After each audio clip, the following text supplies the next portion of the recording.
Final segment of ATL Day Ones with Jarvis and Tenitra. We want to say thank you for rocking with us throughout the entire show. We really appreciate you. And guess what? Not only can you find us wherever you download your podcast and you're leaving those 5-star reviews while we're there, you can also find us on Roku and Amazon Fire. So, yeah, if you don't feel like going to your device, your mobile device, or your laptop, and you want to watch us on the big screen, go ahead and download those apps and you can pull us right up. We really appreciate you for that in advance. Now, T, this is For the Culture. It is an intersection between sports, entertainment, and the culture, and sometimes whatever the hell we want to talk about, because that's how we get down on this show. Today is no different, T. Eli Manning decided that he wanted to walk on at Penn State.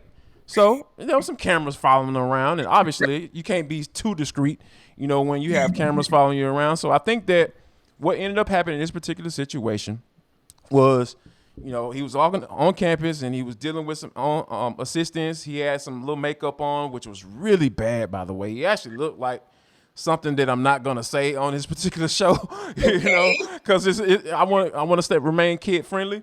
Right here on Locked on ATL Day Ones. But I think that when you see how Manning was just interacting with some of the kids that was out there, running the 40s and they was trying to throw the football, I thought it was just super funny when the kid asked him, like, hey, how far can you throw the football? And he was like, about 60 yards. I just,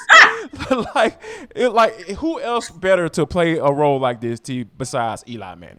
Yes. Chad Powers, my bad, so to speak. Exactly. Oh, I absolutely love it. The Mannings have like the most twisted, droll, sarcastic sense of humor. I'm all here for it because that's my kind of humor. So, right. And he's so unassuming because he's the quiet one of the three brothers, right? Yeah. Okay. Yeah. Exactly. Nothing's quiet in the Manning family, by the way. We all know that from watching them grow up in Louisiana. But to see kind of that different side of him, which he used to show kind of here and there, it was just the funniest thing. And like you said, when the football player asked the question so innocently, how far can you throw that ball? Maybe 60 yards.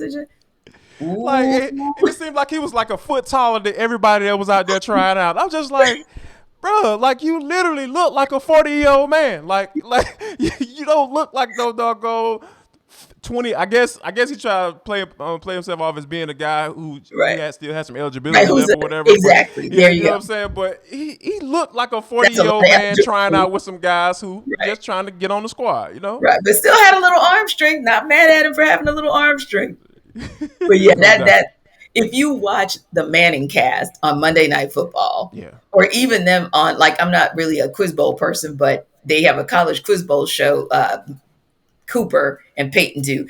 They're just funny. I mean, they have just really, really owned and leaned into this act 2 of life outside of football, but, still staying close to the game. And I also find it interesting because everybody thought they knew what Peyton was going to do, right? Peyton can coach because, he's such a student of the game, or Peyton can own a team. And he's kind of shocked everybody with some of the kooky things that he's been able to do. And Eli, nobody really knew what Eli was going to do. And Eli is just kind of like, I'm chilling, I'm just here for the ride until it's time to go to Canton.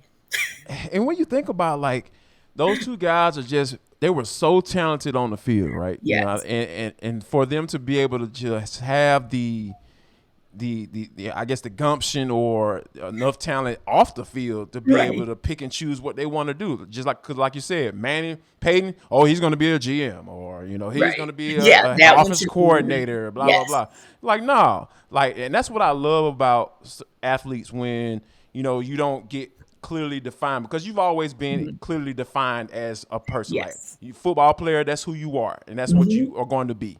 And a lot of times we know in life that can't be true. Football player is what I do. I play football, but it's not who I am. And I think that being able for those guys to show themselves outside of football and who they are, as real people, I think that it's really cool to see. And by the way, you speaking of College Bowl, who was on there, right? Recently. Oh, okay. Yeah, we were up in that thing, you know what I'm saying? We was up in there. Who was on first? Oh, gosh. Just saying. Can I just have my moment, please? No, just no. Why would I do that? Go ahead and say your sorority while you had it too. Like, just go ahead. Oh, yeah, with because there all were addiction on the team too. Delta Sigma Theta Sorority Incorporated was indeed represented quite fine. He said it, guys. I wasn't even going to go with Delta today. I was just going to rub in Xavier today. But since he went there, about. I can't even have my moment. Like, I'm trying to have a moment here. You know what I'm saying? Like, here I come. Talking about some crimson and cream and talking about the number one school for producing African-American physicians and pharmacists for the last quarter century. There I go, Jarvis. See, it just, man, darn it me. I live with people like you. I live with a Howard alum who always talking about their doggone school. The one time that I want to talk about my school, this is coming from the guy that has his jersey hanging up in the background of his show every day. Right. They know who you are.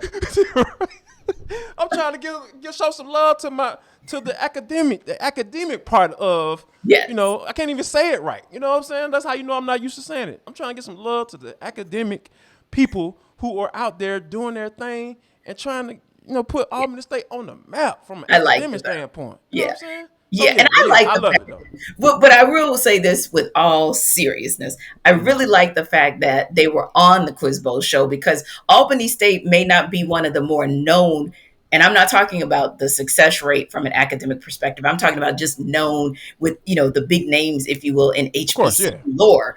Yeah. The fact that they're picking those schools to come out, I love the fact that the spotlight is not just on, the top fives, if you will, or the top tens, because there are 100 of us out here. And it's great to see that the Quiz Bowl show is pulling from different areas and saying, hey, we want to check that school out. And with the way the bowl works is it doesn't just, bring the students on to do the Quiz Bowl. It does shine a spotlight on the show. There's a little, feature story on each school that is on the show. So that's what I like about it as well. It's a nice spotlight for the Rams.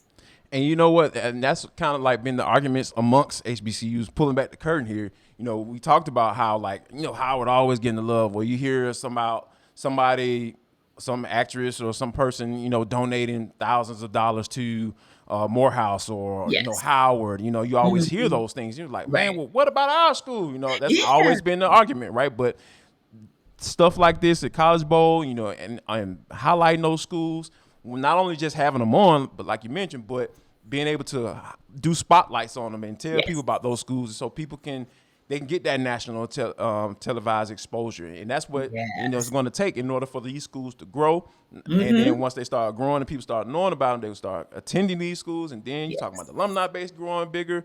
And then I won't have to be the only one champion in Albany State on these type of platforms. So, I need some help. Like, come on, y'all. So, go ahead and check us out. We got some good stuff going on down there. But, T, we tell the folks about what we got going on tomorrow, though, because I think we got some good cooking up in the kitchen, for sure. Yeah, because if you think about it, it's so interesting with the Mets and the Braves. They are literally neck and neck. Of course, the Mets were able to last night go ahead and clinch a playoff spot, if you will. And the Braves, with a win tonight and a Padres loss, can do the same. And I really want to see them do it because we want them to stay neck and neck to the Mets so that it really will come down to that last series in the week. So we'll talk about that. Hopefully we'll get a good outing from Charlie Morton as he faces off against Patrick Corbin. And of course, we got some more Falcons talk for you. Continuing our talk about progress with the Falcons. We'll talk about that. And we're going to take a little sneak peek into what's going on in college football locally. So come back tomorrow and join us. But after you finish watching ATL Day Ones today, don't forget to check out A to Z with Mark Zeno. It's a beautiful day outside, so hope you get to enjoy it. Y'all come back now, you hear?